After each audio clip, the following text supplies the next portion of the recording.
Conversing is produced and distributed in partnership with Comment Magazine and Fuller Seminary.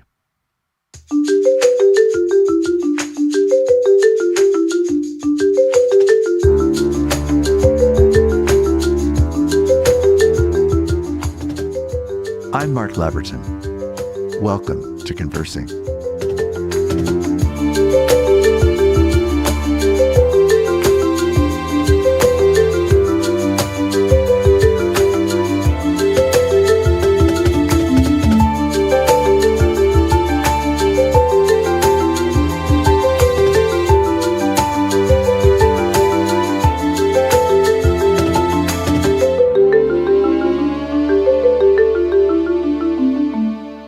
Delighted for the opportunity to meet and talk today to Elizabeth Bruenig. Liz Bruenig is a writer who has seen early achievement, not least being a finalist for the Pulitzer just as she was beginning her early career. She has written for and been a writer for the Washington Post, the New York Times, and now is a staff writer for The Atlantic. Her heart and her mind, her imagination, her faith converge in her writing in ways that I find compelling, and her articles help me to see the world more clearly and to pay attention more deeply and to think and ponder its meaning even more fully.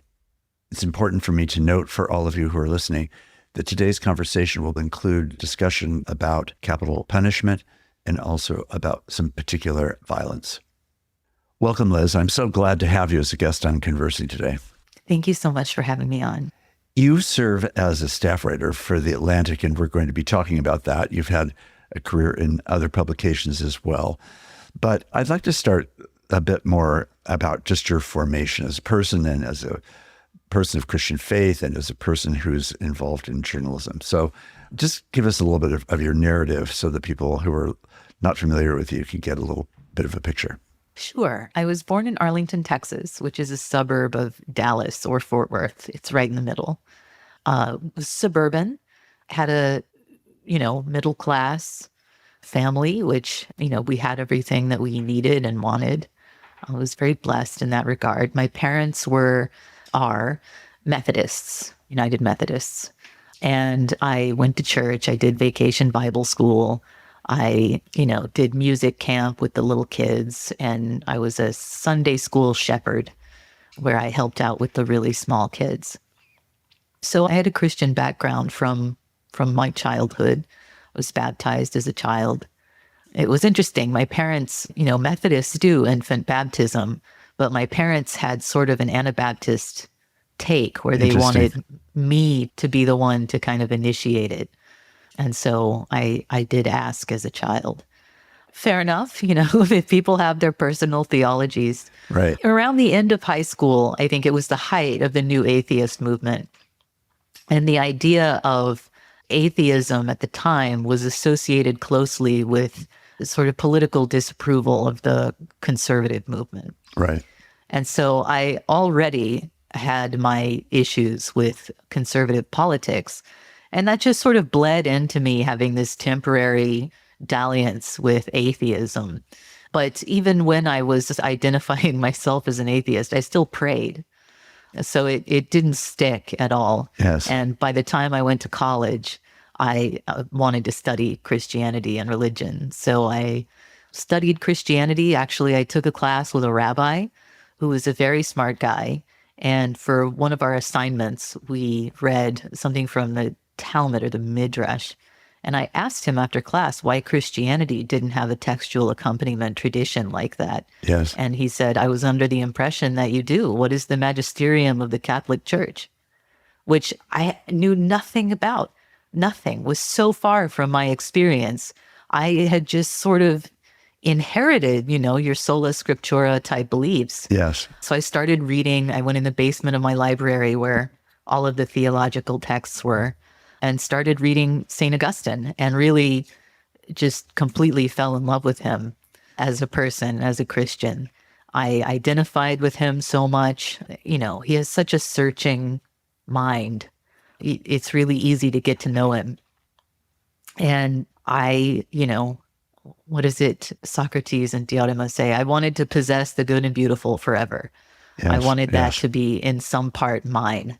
right? St. Augustine and his tradition. Yes. And so I converted to Catholicism while I was getting my divinity degree at Cambridge. Got it. Wow.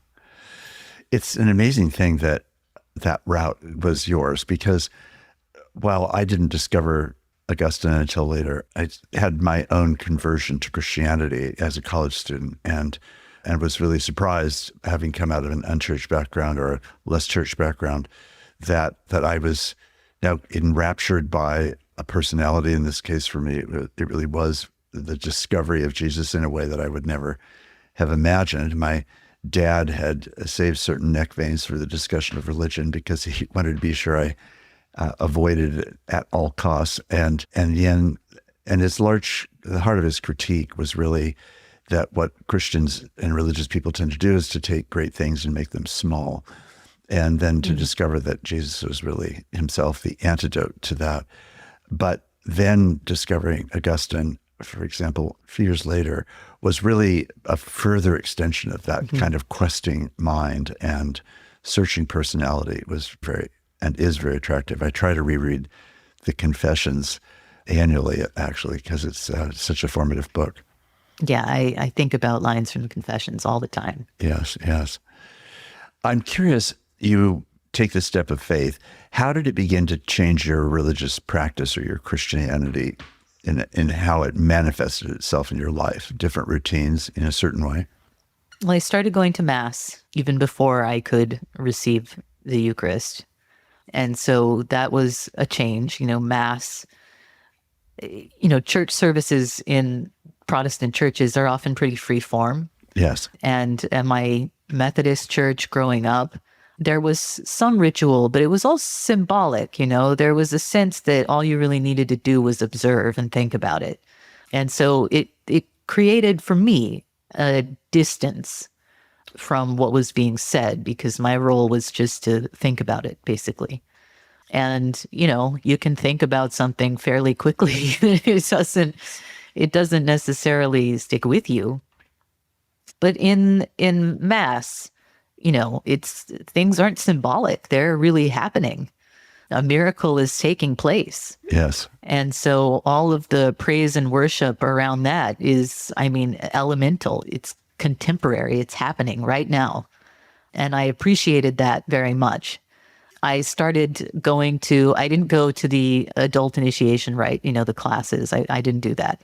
I met with the Monsignor of the Cambridge Catholic Center every Sunday.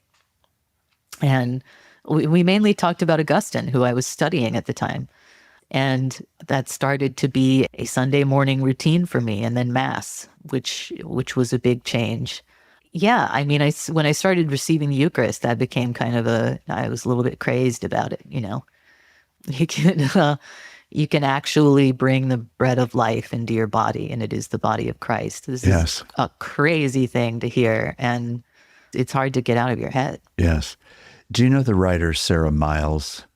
I don't. She's an Episcopal priest who grew up in a very anti-Christian home and had been a journalist in Latin America during some of the most turbulent days. She had this experience in an Episcopal church in San Francisco where she came in unexpectedly and without any conviction or inquiry, just curious about some of the features of the building that she had seen. And she found that not long after that, she was literally dancing her way with the congregation to a high altar, which everyone stood around like a mosh pit. And then the bread and wine were consecrated and passed around. And in that lower church context than a Roman Catholic one, but nevertheless with a strong sense of the real presence of the body and blood of Christ, she said, all I know is that suddenly I was standing there and God was in my mouth. And she said it changed everything. She didn't even believe that there was a God, let alone that God could be in her mouth. And it was in the context of that she had this experience that is this embodied experience of God being in and with her in a very profound way. Yeah, that resonates very strongly. I believe actually Methodists do have the real presence of Christ in the Eucharist. I think that is part of Methodist theology. Right. But it was never taught to me that way, as this is literally a miracle. It was King's Hawaiian bread and grape juice. These are familiar, to say the least. And the sense that I received is this is symbolic. We do it in remembrance of the Last Supper. And doing something in remembrance, you do it, you remember, and then you move on. My experience of the Eucharist was just vastly different than that. Yes. How did this encounter with Augustine, with Catholicism, with the Eucharist, how did it affect your intellectual life and your perceptions of the world? Well, for a hot minute, Christianity was all I wanted to think and read about. I finished my master's at Cambridge, and then I went to get my PhD at Brown.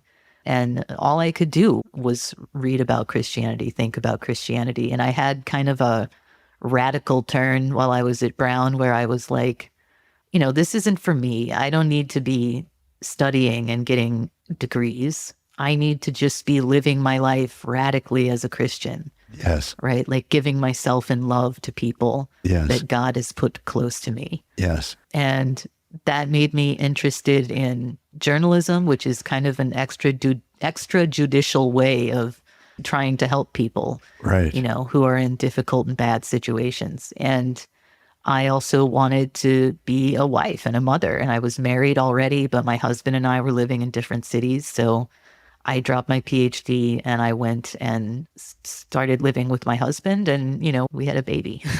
Wow. And I've never regretted it. I, someday maybe might go back, but it was the right decision for me. Yes.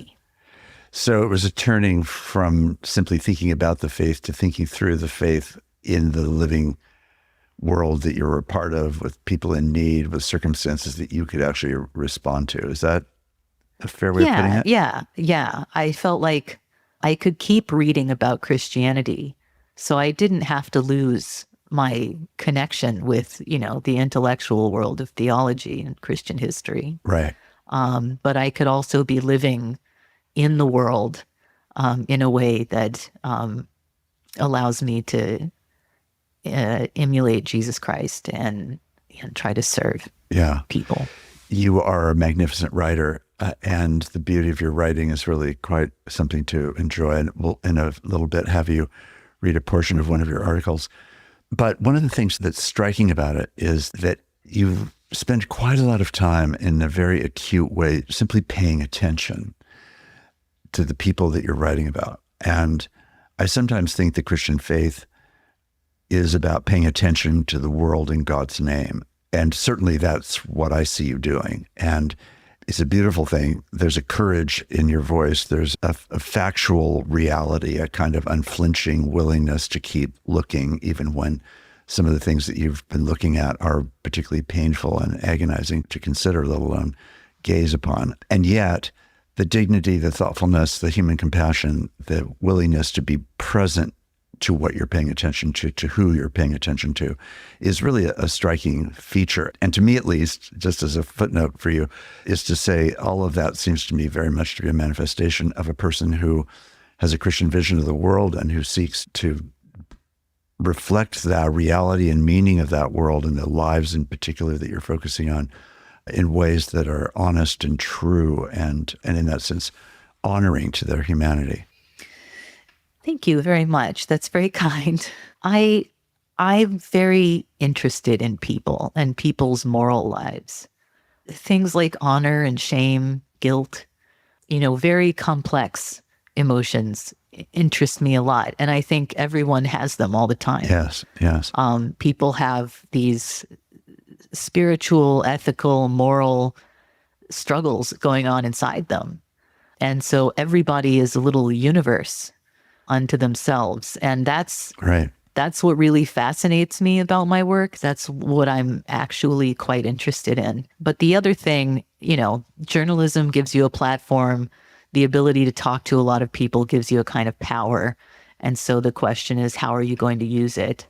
And my hope, my intention in my career has been to use it to help people.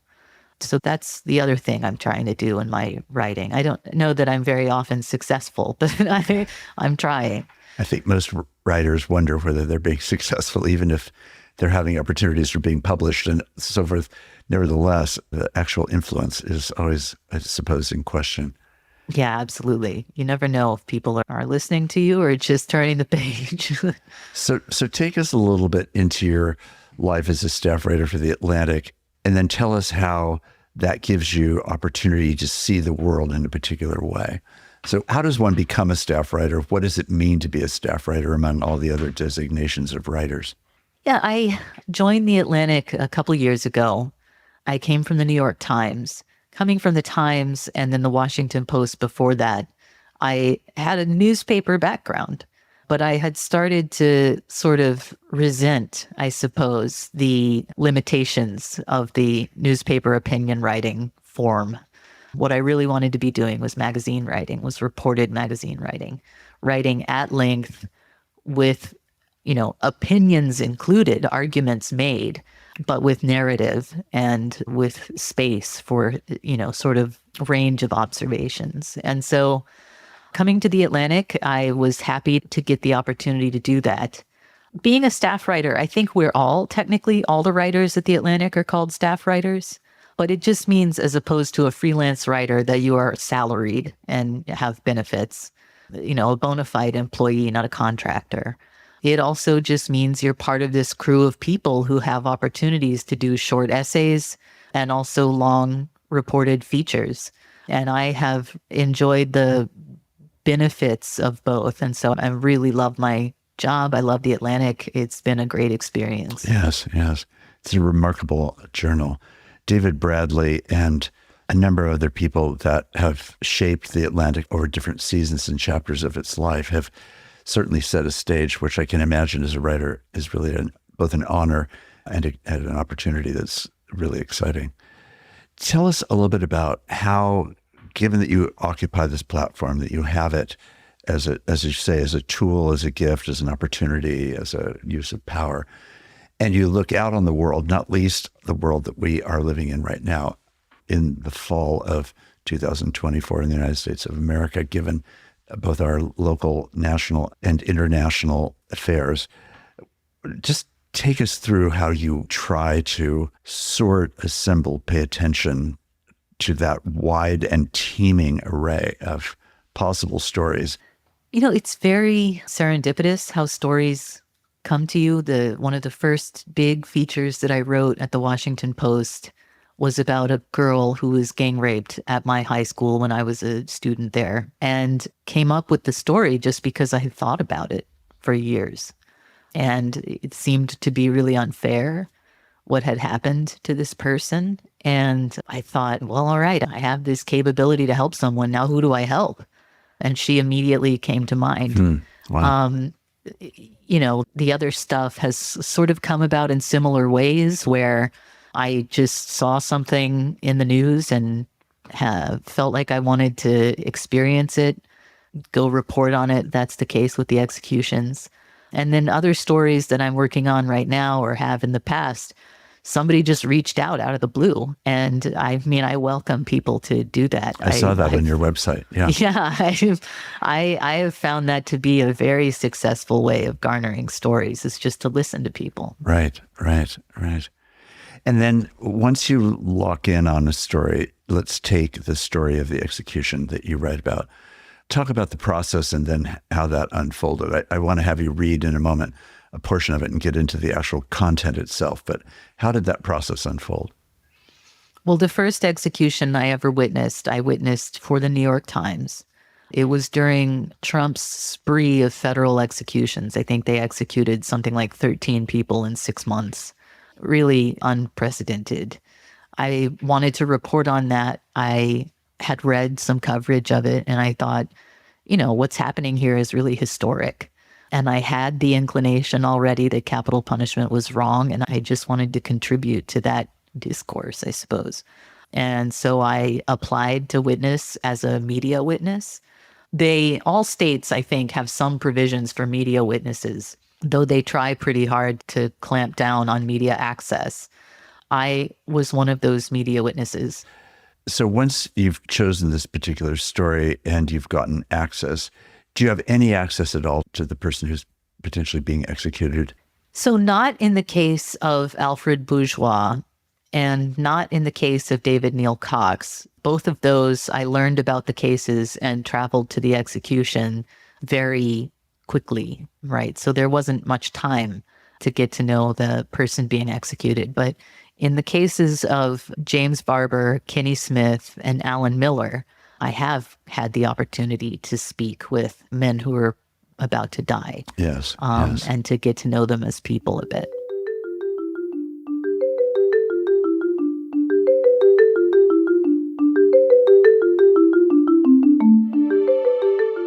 I'm Mark Labberton.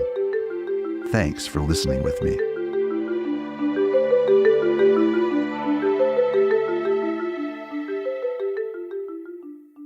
When this article appears in the New York Times, it appears under the title, "The Men I Saw Them Kill."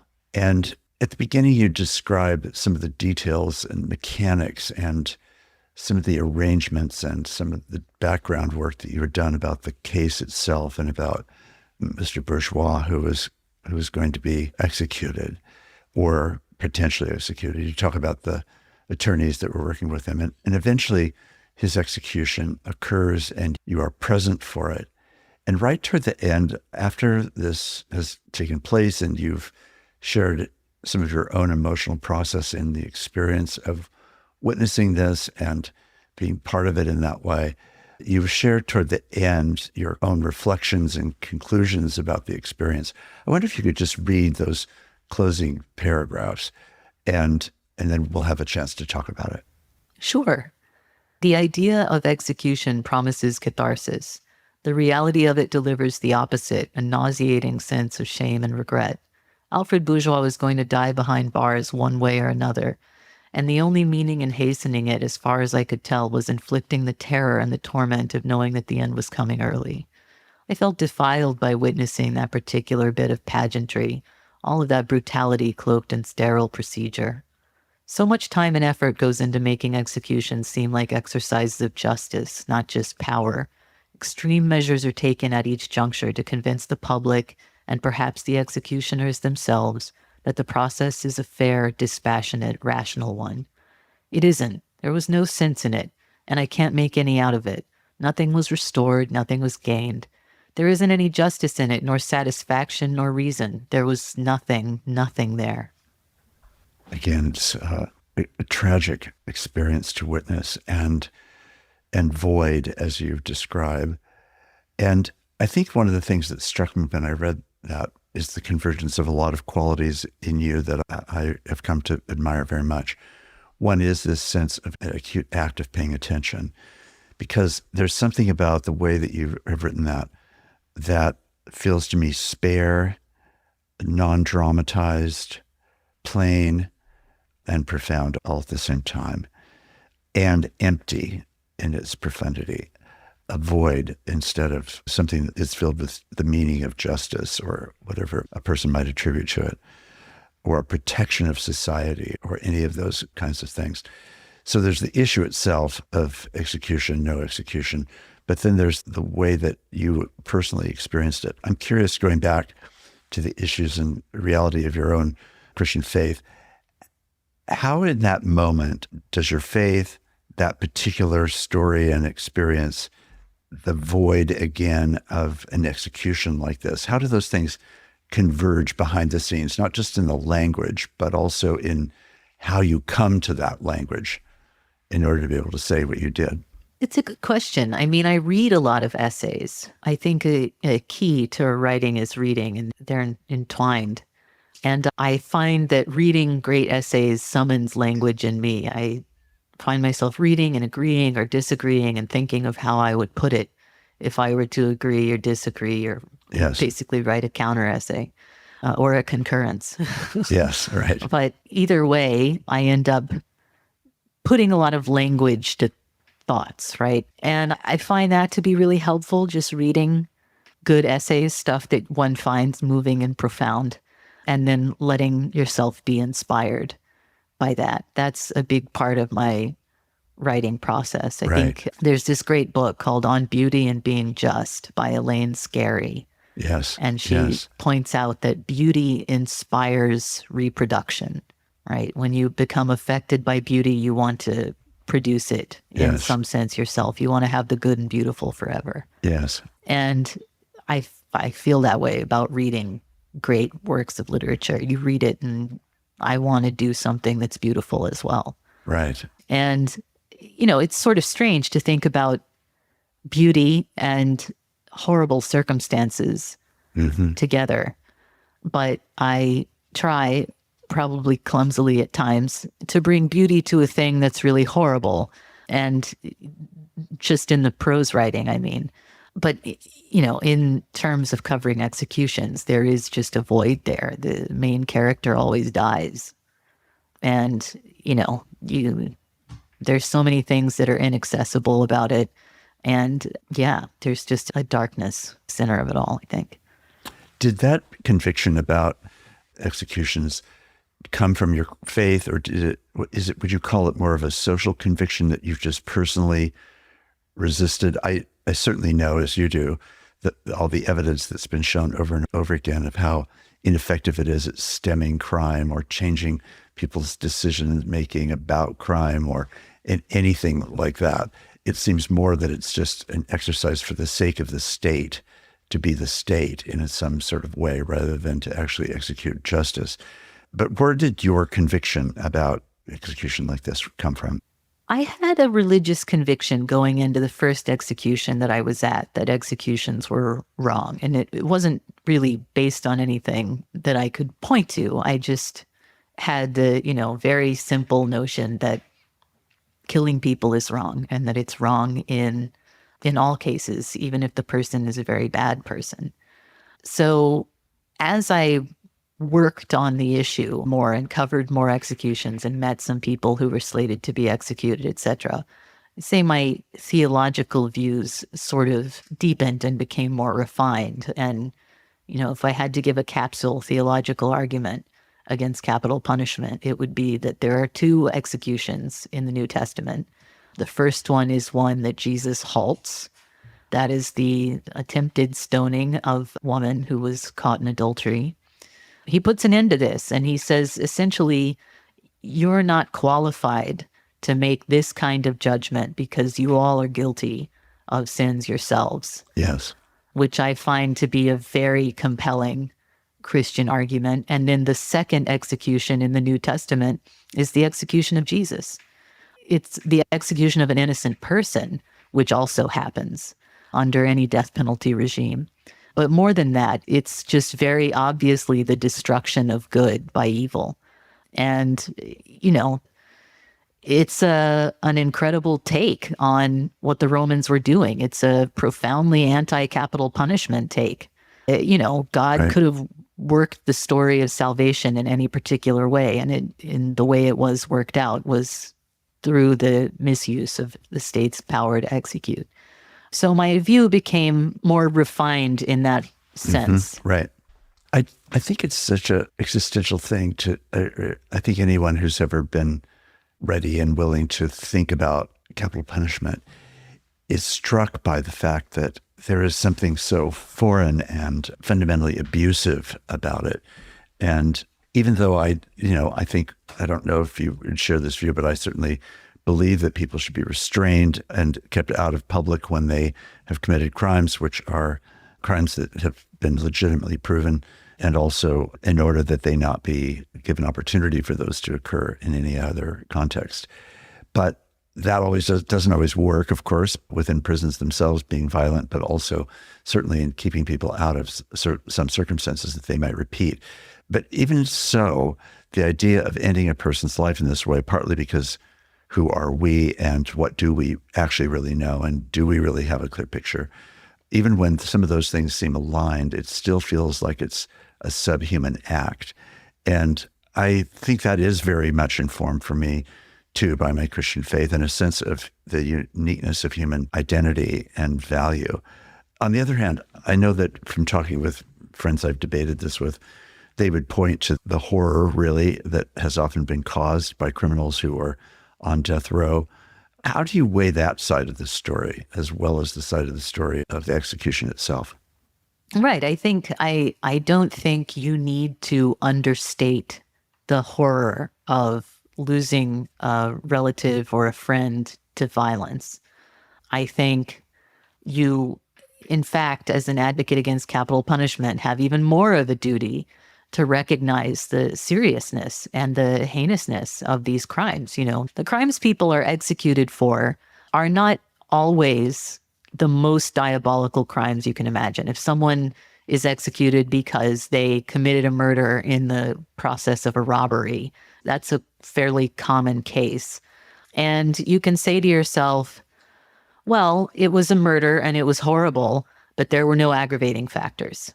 Essentially, it could have been worse, right? We recognize this in law. That's why there are aggravators and mitigators that are required to actually sign death sentences. Or the jury is required to consider aggravating factors versus mitigating factors in handing down a death sentence. But then there are crimes that are just sort of diabolical and sort of surpass understanding.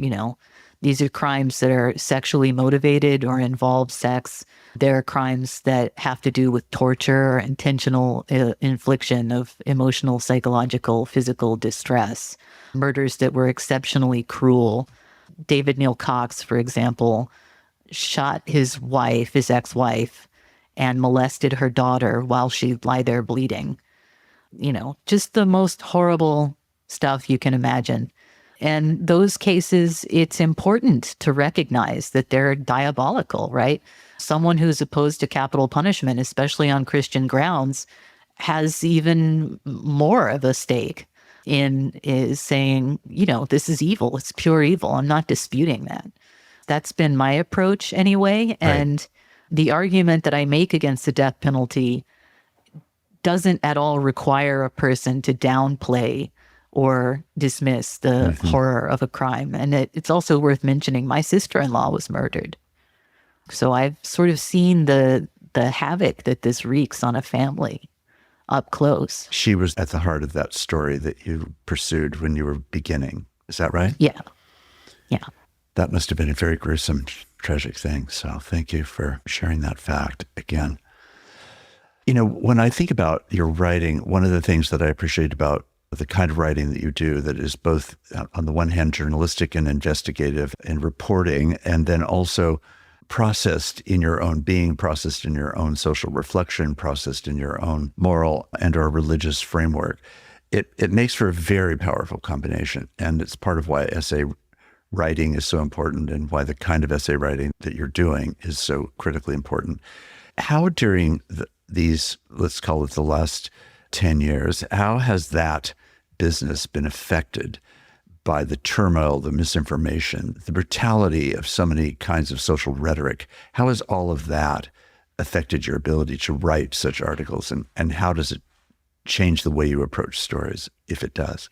It's sort of polarized politics that's full of recriminations and, vitriolic rhetoric. I find that to be really unfortunate because I find it very hard to introduce beauty into that situation. Everything becomes reprocessed as a product of one political expression or another, right? Pieces of culture are either left-wing or right-wing. Mm-hmm. There's essays and movies and TV shows and online streaming products for people who are conservative, and then there are different ones for people who are liberal. And so introducing something that is not really limited by or interested in the sort of categories of American political expression, things that aim to be a little higher or more permanent than that, have a difficult time finding a place. And I find it annoying to have one's work categorized as a specifically left or right work when, one feels like it's coming from a different direction altogether. And so that makes things difficult. I have been struck for many years about the text in Romans 8, where the chapter really begins, honestly, after making all kinds of declarations about the fact that there is therefore now no condemnation for those who are in Christ Jesus. Then Paul, the realist, Paul, the pastor, Paul, the person who sees the world in a very thick and complicated way, goes on for a number of verses to expand on how the world is also full of groaning. And in the end, it's full of what I think is groaning beauty. It's this tension between the groaning of creation, the groaning of God, Father, Son, and Spirit. It's the groaning of Jesus. It's the groaning of Paul himself. And yet it ends in this way that at the end of Romans 8 is this set of verses of the resolution that will one day come in all of this. How does the already and not yet of God's redemptive plan in the world that you're writing about come together? Is it what you're describing about introducing beauty? Is there beauty any other place than in groaning? That's a good question. I mean, on Earth, post-lapsarian Earth, all of creation groans under the weight of sin. That includes human beings, that includes nature, etc. And so in everything that still bears beauty, human beings and the natural world still has that inherent holiness in it, even if it's dimmed somewhat or frustrated by, sinfulness, essentially. Right. The beauty is still there. The holiness of creation, the goodness of it is so strong that it can't be, I don't think, entirely blotted out by sin. I just don't think that humans have the power to rob of beauty that which was made beautiful. Right. Do you find in this season, again, that you do certain things that help cultivate and maintain your attentiveness to beauty? Yes, I'm actually just very distracted by beauty and, find myself thinking about it all the time. I read books about it. Obviously, I love that book by Elaine Scarry. Yes. Staying, reading, especially doing what I want to do anyway, which is read essays, looking for the true and the beautiful in artwork, I think is maybe one of the most expedient ways to find it. Right. And I spend my time in museums connecting with artwork. But it's also possible to just find beauty in visual culture, in pop culture, low culture. There's beauty there to be had. And I, am always pleased when I am able to spot it. Yes.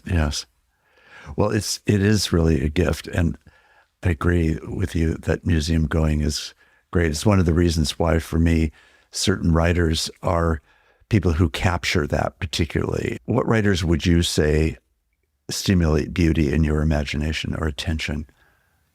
I've been reading Eula Biss quite a bit lately. I just reread On Immunity, and I think she's just incredible. I think she has a very nuanced appreciation of beauty and pain.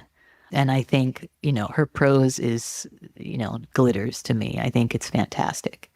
Not too melodramatic, restrained. Right. And elegant. Yes. Despite what she's writing about, health, which is one of the most scariest and most, wrenching topics because it applies to everyone and it's so out of our control. Right. Yeah. I recently had a chance to interview Marilyn Robinson, and for me, she's a writer that also stimulates my imagination for beauty, partly through her prose, but also by just watching what she's watching and how she's watching and seeing things. It's been very imaginatively stimulating and beautiful to me. And there are plenty of writers who do this historically, but you are, I think, one of those people who is doing that. So I do want to say again, for those who haven't yet discovered your writing or who haven't read enough of it perhaps, that I hope people will take advantage of finding you wherever they can, and particularly in these days at the Atlantic. Let me turn a little bit more to the current moment that we're in as we approach the election this fall. I'm curious how you attempt, if you do, to see the role of beauty in what feels like such a set of broken pieces. Yeah, hard to find a lot of beauty in American politics. Everything is so practical on a deep level. It just has to do with the flow of money. When I think about this election, I think Pope Francis said recently you have to choose the lesser of two evils, and he didn't really elaborate on what he believes the lesser of two evils to be in this situation. So he just sort of left it up to individual conscience. The Democratic Party doesn't produce policies that I'm fond of. It doesn't, with the exception of Bernie, who was a sort of temporary movement, those policies I could really get behind, those universal egalitarian policies. But that's not on offer in American politics. And probably won't be again for a long while. Right. So then the question is, well, who is proximate to that? I'm disappointed that neither candidate has taken a strong stance on ending the genocide in Palestine. Mm-hmm. That's extremely disturbing to me. Yes. I would love to see a candidate take a strong position there, including an arms embargo. But I understand it's not a position you find in American politics, although it's a position you find, quite frequently across Europe, for example, countries of comparable development. So in that case, you have to, again, kind of look at what's proximate to that, even if the difference between arms embargo and a ceasefire is much greater between the Democratic Party policy and the Democratic Party policy and the Republican Party policy. They're closer together than the policy I would like and the policy that's on offer. Mm-hmm. So those are the things that are on my mind going into this election. Yeah. Do you find yourself carrying any particular fears? Obviously, fear is one of the most infectious emotions of our day. So I'm just curious how you see. Yeah, I'm admittedly afraid of 4 more years of Donald Trump. And I've been loath to get on this ideological bent that portrays Trump as, far and away worse than other Republican candidates or presidents of the past. I've resisted that, but I think when what's up for debate is like the rule of law, then I'm going to go with the candidate who, whatever other faults, is actually in favor of the rule of law. I think that's very important. Right. I don't want any kind of despotism, not even soft despotism. Yeah, I mean, those are my off-the-cuff views. Right. I haven't spent a lot of time thinking about this election precisely because I'm uninterested in both candidates, essentially. Right. But those are the thoughts that come to mind. Right. Do you have in mind an article that you could tell us about without perhaps disclosing things you don't want to say, that you're working on that is an expression of something that you're particularly convicted about, hopeful toward, challenged by? Yes, I'm working on a piece right now that I'm very excited about that has to do with assisted suicide or medical assistance in dying. Death is obviously a subject of some interest to me. And one lens of looking at it is the lens of capital punishment, but another is this medical assistance in dying. Yes. And so I'm very interested to kind of find my way into this new territory and see what I can make of it. And in that, will you bring any overtly theological perspectives to bear, or is it mostly is it written in a somewhat more neutral way? Yeah, I don't think I can write without bringing in theology because it's so much a part of what I consider to be true. Right. And so to give readers an honest view into what I'm thinking, I have to provide the theological issues that I'm thinking through. Yeah. When might we be looking for that? Oh, who knows at this point? I'm working on some other projects in the meantime, but maybe sometime next year. Yeah, good. Liz, thank you so much for this conversation. I really am grateful for the attentiveness of your eye and your ear and your mind and your heart. You're a gift, and I'm grateful that you're doing the writing that you're doing and grateful for this conversation today. So thank you. Thank you so much.